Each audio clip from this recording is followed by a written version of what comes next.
हरे कृष्णा कृष्णा कृष्णा हरे हरे, हरे राम राम राम हरे हरे। हरे कृष्णा, आप सबका स्वागत है। हमारा भगवत गीता का जो छोटा सा प्रोग्राम चलता है, रोज एक श्लोक या 2 या 3 या 4 ऐसे श्लोक, उस पर चर्चा जो प्रभुपाद ने बताया है उस पर कुछ हम लोग चर्चा करते हैं। बस सिंपल भाषा में हम आपको समझाने की कोशिश करते हैं। तो आज हम भगवत गीता के पहले अध्याय का 23वां श्लोक लेंगे। पहला अध्याय 23 श्लोक। ओम नमो भगवते वासुदेवाय, ओम नमो भगवते वासुदेवाय, ओम नमो भगवते वासुदेवाय, नमो विष्णुपादाय कृष्ण प्रेष्ठाय भूतले, श्रीमते भक्ति वेदांत स्वामी निति नामिने, नमस्ते सारस्वती देवे गौरवाणी प्रचारिणे, निर्विशेष शून्यवादी पाश्चात्य देशतारिणे। जय श्री कृष्ण चैतन्य प्रभु नित्यानंद, श्री अद्वैत गदाधर श्रीवासादि गौर भक्त वृंद। हरे कृष्णा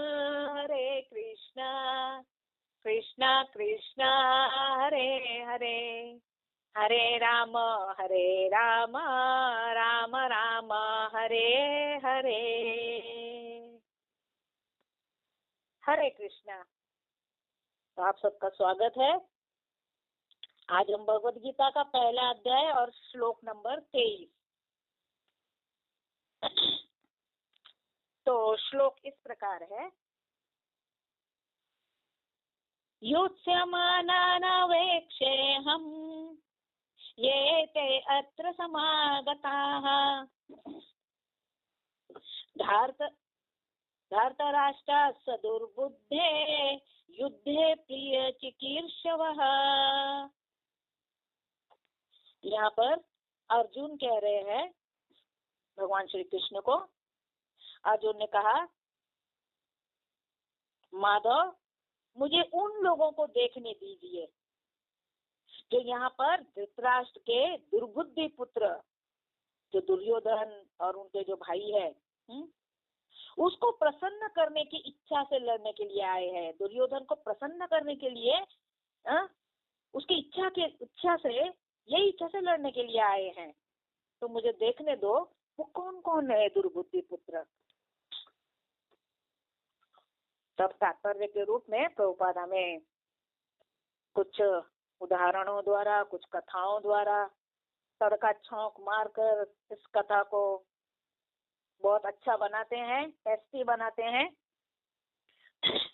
तो तात्पर्य के रूप में देखो, यहाँ पर अर्जुन जो है वो देखना चाहता था कि ऐसे दुर्बुद्धि राजा धृतराष्ट्र के कौन कौन युद्ध में मदद करने आए हैं। धृतराष्ट्र के पुत्र दुर्योधन की मदद के लिए कौन कौन आए हैं। दुर्बुद्धि पुत्र वो इसलिए कह रहे थे क्योंकि देखो, पांडवों को पहले वनवास, फिर अज्ञातवास, अब ये 13 वर्ष पूर्ण होने पर उन्हें उनका राज्य लौटा देना चाहिए था ना। लेकिन दुर्योधन ने साफ साफ मना कर दिया, क्योंकि वो अपने पिता धृतराष्ट्र की सांठगांठ से पापपूर्ण योजनाएं बना कर पांडवों के राज्यों को हड़पना चाहता था। अब देखो, पिता ऐसा तो पुत्र भी वैसा ही होगा ना। तो यहाँ पर बताया है कि जिन जिन लोगों ने दुर्योधन का पक्ष लिया था वो सब भी धृतराष्ट्र और दुर्योधन पापियों की तरह ही अधार्मिक है, दुर्बुद्धि है। इसीलिए अर्जुन ने उनको, उनके पुत्र को, धृतराष्ट्र के पुत्रों को दुर्बुद्धि कहा है। अर्जुन देखो आगे जाकर देखना चाहता था। अब अर्जुन ने भगवान को कहा ना कि जरा रथ बीच में ले लीजिए। अब अर्जुन जो है आगे जाकर देखना चाहता था। दुर्योधन ने अभी तक कितने अत्याचार किए थे देखो, पांडवों पर कई अत्याचार किए थे, सब लोगों को मालूम है, फिर भी दुर्योधन के पक्ष में खड़े हैं। ये सब अन्याय की खुली किताब पढ़ लिए हैं, अपनी शान दिखाकर दुर्योधन को शाबाशी दे रहे हैं, पीठ ठोक रहे हैं, वास्तव में तो उसका अहित कर रहे हैं।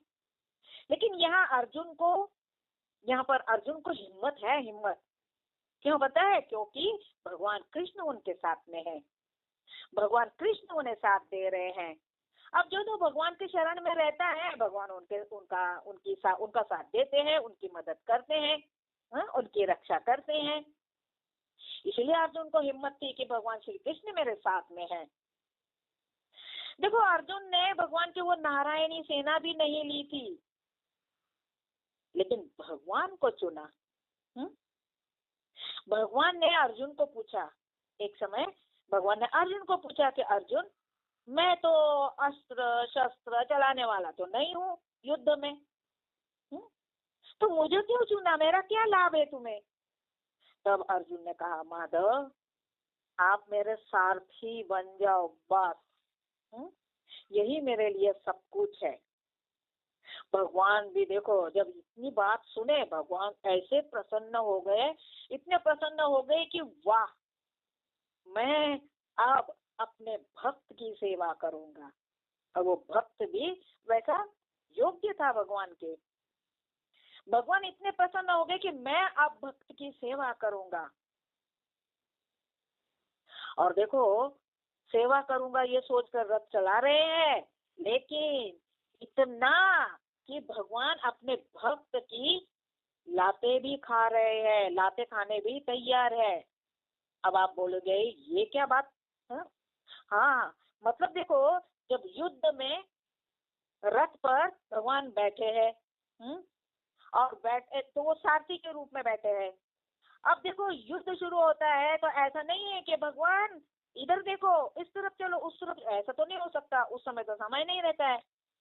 इसलिए जब सारथी को दाएं या बाएं कहना हो कि दाएं चलो सारथी, बाएं चलो, तो पैर के इशारे से सारथी को कहते हैं दाएं चलो। पैर के इशारे से कहते हैं दाएं चलो। तो अर्जुन अपने पैर से कृष्ण को कहते थे कि माधव इस तरफ चलो, दाएं चलो, बाएं चलो, सीधे चलो। देखा, ये है भगवान, ये है दयालु भगवान। और ऐसे ऐसे रहते हैं भगवान के भक्त, अर्जुन जैसे, पांडवों जैसे। और यहाँ पर प्रभुपाद यही बताते हैं कि अश्वत्थामा जैसे लोग देखो कैसे रहते हैं। क्या हुआ, एक बार अश्वत्थामा ने भगवान से सुदर्शन चक्र मांगा था कि कृष्ण मुझे वो सुदर्शन चक्र दोगे क्या? बोले मैं बदले में तुम्हें अपना ब्रह्मास्त्र दूंगा। भगवान थोड़ा मुस्कुराए, कहा अश्वत्थामा मुझे तुम्हारे ब्रह्मास्त्र की आवश्यकता नहीं है। हाँ, तुम्हें मेरा सुदर्शन चाहिए ना, ये मेरे बगल में सुदर्शन चक्र रखा है, ले लो। अब अश्वत्थामा प्रसन्न, अरे वाह, मुझे तो अब सुदर्शन चक्र मिल रहा है। अब अश्वत्थामा चक्र के पास गया और उस चक्र को उठा रहा था। अब वो चक्र उठने को ही तैयार नहीं, चक्र उठा ही नहीं पा रहा था। फिर कोशिश कर रहा है, फिर उठा नहीं पा रहा, फिर कोशिश कर रहा है, फिर उठा नहीं पा रहा, नहीं ले पाया। तब वो भगवान की तरफ देखने लगा अश्वत्थामा। भगवान ने अश्वत्थामा को पूछा कि क्यों नहीं लिया? तब अश्वत्थामा ने कहा कि अरे कृष्ण, ये तो उठ ही नहीं रहा है। बोले अब मैं क्या करूं, तुम्हें तो कहा था इधर ही पड़ा है, ले लो। फिर भगवान ने अश्वत्थामा को पूछा कि ये बताओ पहले कि तुम मेरा चक्र क्यों लेना चाहते थे? क्या करना था तुम्हें? अश्वत्थामा ने कहा कृष्णा, आपका ही सर काटने के लिए। भगवान ने कहा अच्छा, तो ऐसे ऐसे भक्त भी रहते हैं अश्वत्थामा जैसे। अर्जुन जैसे भक्त भगवान को बहुत प्रिय रहते हैं। लेकिन ऐसे जो भक्त ऐसे साथ भी भगवान कभी मतलब ऐसा ये नहीं करते हैं कि तुम नहीं चाहिए, तुम मुझे नहीं चाहिए। उनका पालन पोषण भी करते हैं, ऐसे लोगों का भी पालन पोषण करते हैं। जो भगवान के विरोध में रहते हैं उनका भी पालन पोषण, उनको रोटी कपड़ा मकान सब देते हैं, लेकिन वो भगवान को मानते नहीं है। अब देखो यहाँ भक्त को गया है, प्रभुपाद ने सूरदास के बारे में बताया है। ये सूरदास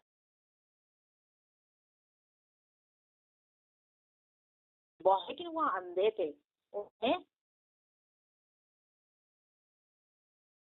फिर भी देखो उनकी भक्ति के द्वारा उनकी योग्यता ऐसी थी कि फिर भी वो सब कुछ जान लेते थे।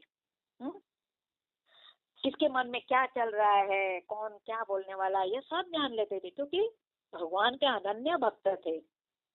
एक बार क्या हुआ, उन्हें वृंदावन में, वो वृंदावन में रहते थे ना, तो वृंदावन में वो चल रहे थे वहां पर भैया, हरे कृष्णा कृष्ण कृष्ण हरे हरे, हरे राम राम राम हरे हरे, ऐसे कहते कहते मंत्र करते करते चल रहे थे। तो वहां पर उन्हें एक पायल मिली, मतलब उनके पैर पर कुछ चीज लगी, तो उन्होंने झुककर उठाई, वो थी पायल।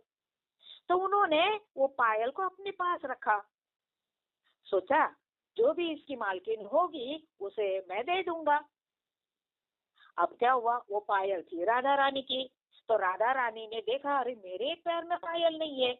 राधा रानी ने अपने सखियों को कहा कि मेरी पायल वो वहां पर खो गई है, मैं वहीं पर गई थी तो वहां पर खो गई है। शायद वहां पर किसी को मिली होगी, या तो वो सूरदास जो है वो घूम रहे थे, उनको मिली होगी, तो वो मेरी पायल ले आओ। अब ये सखियां जो थी उन्होंने कहा ठीक है राधे। वो गई, वहां पर जाते ही वहां पर तो पहले उन्होंने ढूंढा, उसके बाद में सूरदास के पास गए और कहा, बाबा, ओ बाबा, आपको कोई पायल मिली? सूरदास ने बोले कि हाँ, पायल तो मिली है। तो सखियों ने कहा कि देखो बाबा, वो पायल हमें दे दो, वो हमारे मालकिन की पायल है, दे दो हमें। अब सूरदास ने क्या कहा, सूरदास ने कहा नहीं नहीं, मैं कैसे किसी को भी दे दूं? अपनी मालकिन को ही, मतलब अपने मालकिन को ही बुला लो, ये पायल की जो मालकिन है उसको ले आओ, उनके चरणों में मैं पहले देखूंगा कि ये पायल इसके ही समान है, ऐसी ही डिजाइन है, इतनी ही बड़ी है, तब मैं जाकर दूंगा। जाओ ले आओ आपकी मालकिन को। सखियों ने कहा कि बाबा आप दे दो ना, हम उन्हें दे देंगे ना। तो दास ने कहा बिल्कुल नहीं। अब सखियों ने देखा ये नहीं मान रहे हैं बाबा, वो गई, कहा राधे, वो बाबा जो है वो पायल नहीं दे रहे, वो कहते हैं पायल वाली को बुलाओ। तो अब क्या करे? सखियों ने कहा राधे, वो आपके चरणों को भी पकड़ लेगा, छोड़ेगा नहीं। एक काम करो, मतलब सखियां राधा रानी को समझा रही है, एक काम करो, वैसी की वैसी पायल हम तुम्हें नहीं ला कर देंगे, छोड़ दो उस पायल को। राधा रानी ने कहा कि नहीं नहीं नहीं, वही पायल मुझे चाहिए।